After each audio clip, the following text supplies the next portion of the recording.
Yes, that's right. We're looking at some race starts today on the Tornado. We're going to be sailing in a mixed fleet with some Tigers, FX1s, maybe Hobie 16s. So quite difficult starting in a mixed fleet where everyone is going at different speeds. So what we're doing first, I'm going to jibe round, is we're just going to take a transit on the start line so that we can see where the line is. Now this line is really short, so there's not that much need to do it. On a longer start line, it's definitely more necessary to take a transit.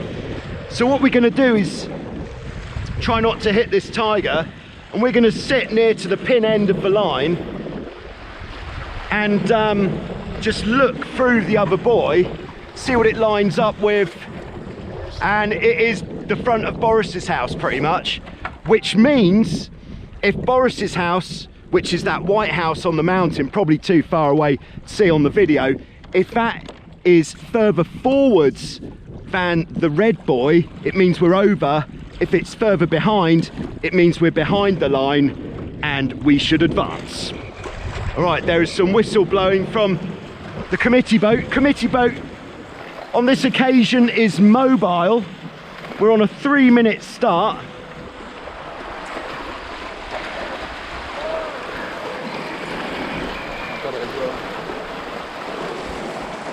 On the committee boat, we've got Mabel, we've got Angus 1, and we've got Rory. What a committee, what a team. This line is tight. All right. So about 2 minutes to go. That's when we want to really be in a good position where we don't have to tack or jibe. It's Angus's first time sailing a Tornado, so please go easy on him. But put it in the comments, do you think, is he better or worse than Robbie, who was in the Tiger video? Oh, fighting talk. All right, we're coming up to 2 minutes. So we're going to try not to hit anyone. I think that is important, but this Tiger is going quite wide. So we're going to go for a jibe. Got all the usual suspects out today. 2 minutes there, okay.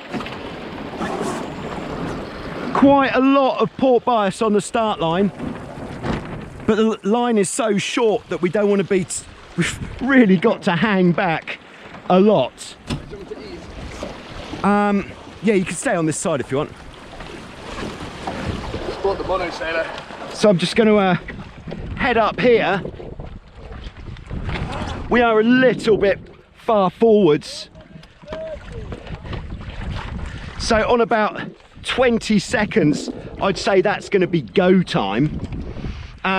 So on this one, Angus, when we get going on the upwind, you'll be sat on the foredeck on this side. Yeah. All right, we are a little bit far up. So I think because we are making a video here, and even though there's not so many boats, we're just going to do a little down then up to make sure we don't get squeezed out, because we have no rights coming in from there. Much better position. What do you reckon, Angus? Sweet. Yeah, that's good, because we're gonna hit the pin and we're gonna be out of there like a rat up a drain pipe. If we can rat up a drain pipe on this occasion. Yeah, it's fine. I think so. I'll be here, you'll be here. Yeah. All right, 30 seconds to go. We've got one Tiger beneath us. Okay, I think 20 seconds, we'll just put her into gear. Just bringing the Traveller in there. All right, yeah, you can bang the jib in now. 10.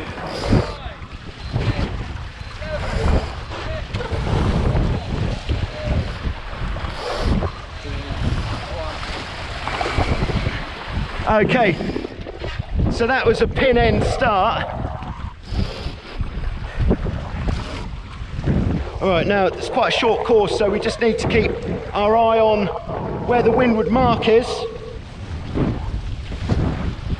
And what is probably going to happen because of the nature of the topography here in Vasiliki Bay, is the wind's going to bend a little bit as we go across, and as soon as we hit that bend, we're going to go for a tack, and then we'll take the lift up to the mark.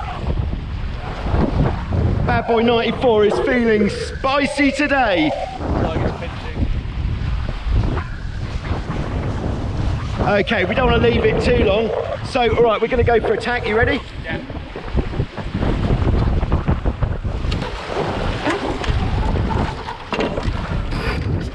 All right, sheeted in a little bit too soon on the tack there. Okay, we're behind the Tiger, which means if this was an actual race with handicaps, we would not be winning this race, because if you're in the fastest boat, you need to be in the lead from start to finish. But that's Martin, who you'd remember from the first deck sweeper video, and Gerhard, who ate the boom on the 16 earlier this season. The usual suspects. Yeah, so we did tack too soon. We can see that the Tigers are getting knocked there on that side. We're getting knocked a bit as we come across. Knocked meaning headed. We're actually getting taken away from our objective as we come across further.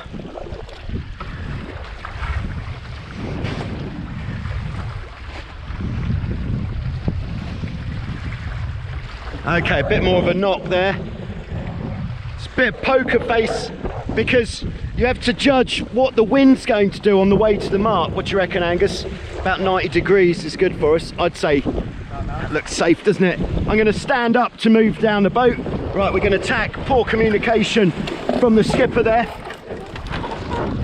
I think Angus guessed what was going on though. He's a bright young lad. Usually sails on the Norfolk Broads. If you're from the Norfolk Broads, leave it in the comments below. Say hi, Angus. All right, so procedure is going to be tack line. You can do that now, in fact. And then as soon as we hit the mark, start hoisting like... Yeah, so I'll finish the tack line if you want.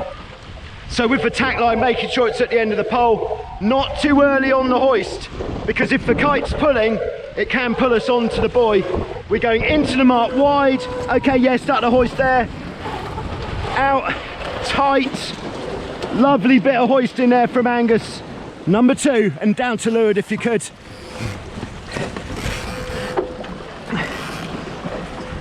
Okay, so, oh, we've lost the halyard. All right, it's all right, it's the first one. That's why we're practicing today. All right. We're back. And we're back. Back on the pitch. All right, how are we doing for the buoy? It's the white one, isn't it? Yeah. Yeah. So we're going to jibe when we're on about 90 in this light wind, or maybe even just beyond, so we can come into the mark with a bit of pace. Okay. I think we'll go for it there. See how she looks. So going for the jibe.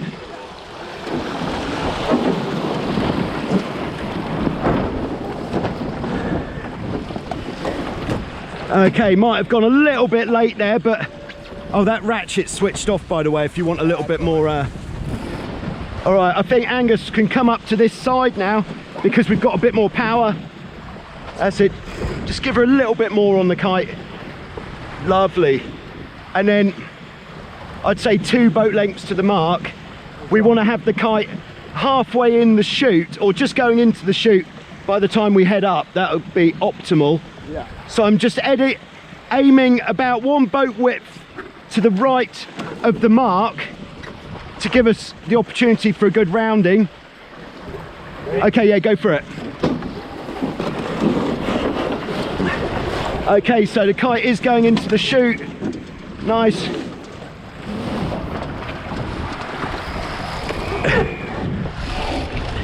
Okay, so once again at the marks, going in wide, coming out tight. Very nice. Thanks very much for watching. I hope you got some value from that. Thanks to Angus with the hoist and the drops. Great job there at the front end. And if you're not yet subscribed to Joyrider TV, please do subscribe. There'll be more coming up soon. We'll be doing more start line stuff, more racing in the lead up to this year's Tornado Worlds.